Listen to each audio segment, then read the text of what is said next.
역사와 문화의 중요성은 아무리 강조해도 지나치지 않습니다. 역사에 대해 제대로 알지 못하면 진실이 무엇인지 모를 뿐만 아니라 미래에는 나라의 안위마저 위협받을 수 있기 때문입니다. 숨기고 싶은 역사일지라도 명명백백하게 밝히는 것이 중요한 이유이죠.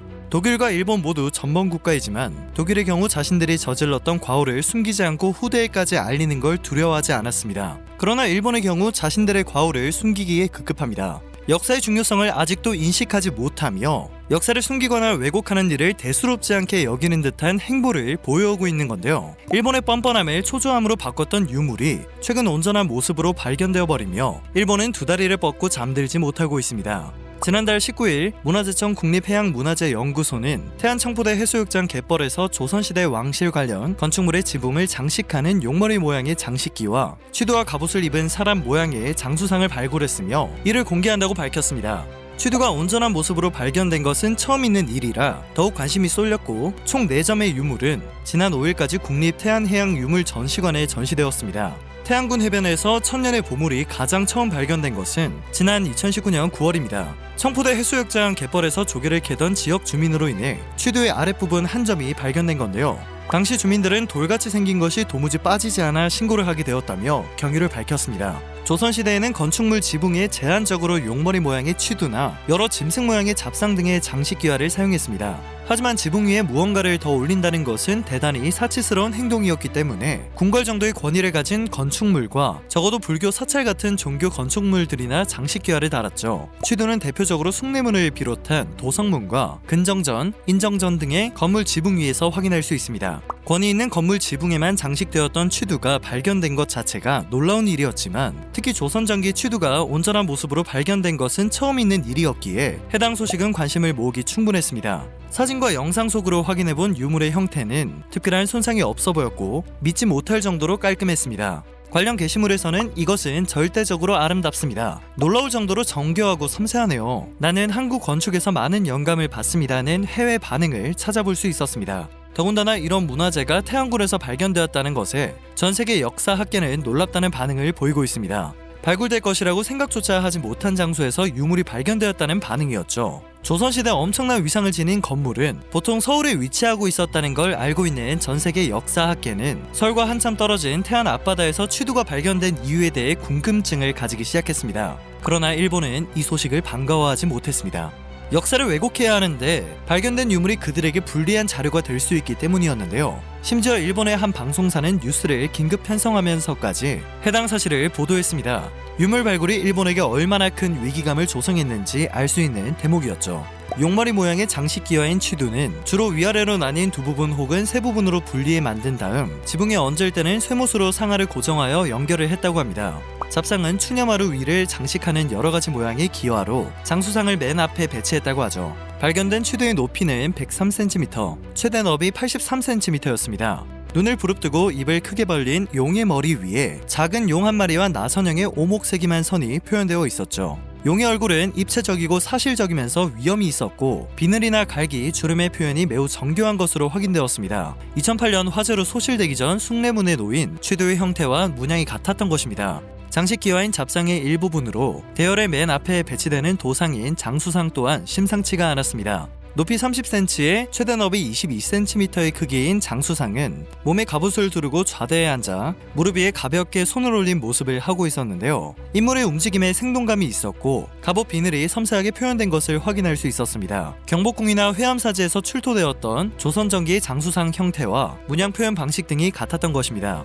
뛰어난 기술로 만들어진 왕실 전용의 장식기와가 분명한 듯 했고 국립해양문화재연구소와 전세계 역사학계는 이렇게 중요한 유물이 태안에서 발견된 이유에 대해 추정을 하게 되는데요. 그 이유에 대해서 두 가지의 추정이 나오기 시작했습니다.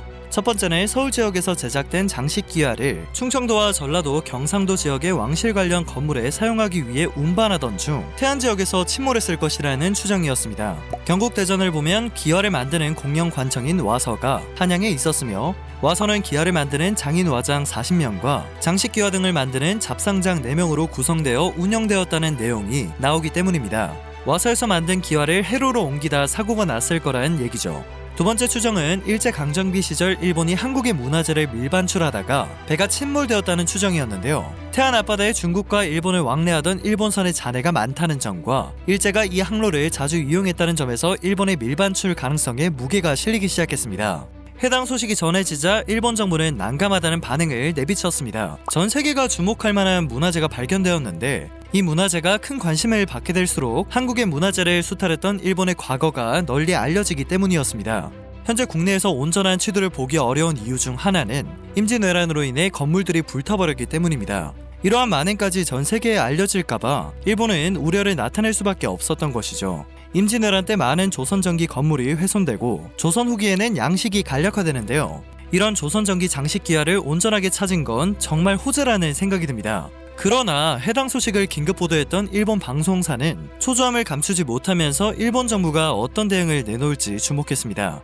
그러나 국내 역사학계는 발견된 유물이 일본뿐만 아니라 중국의 역사 왜곡에 대한 반박을 내놓을 수 있는 증거가 될 수 있다며 발굴을 더욱 반가워했습니다. 중국은 2000년대 초반부터 동북공정이라는 작업을 시작했습니다. 중국과 국경을 접하고 있는 동북쪽 변방 문화권의 역사를 중국의 역사로 편입시키려는 노력인데요. 아시다시피 문제는 엄연한 한반도의 역사들 역시 그 대상에 포함되어 있다는 겁니다. 한복과 김씨 등의 논란에 비해 이슈가 되지 못했지만 중국은 한국의 궁궐까지 탐을 내고 있습니다.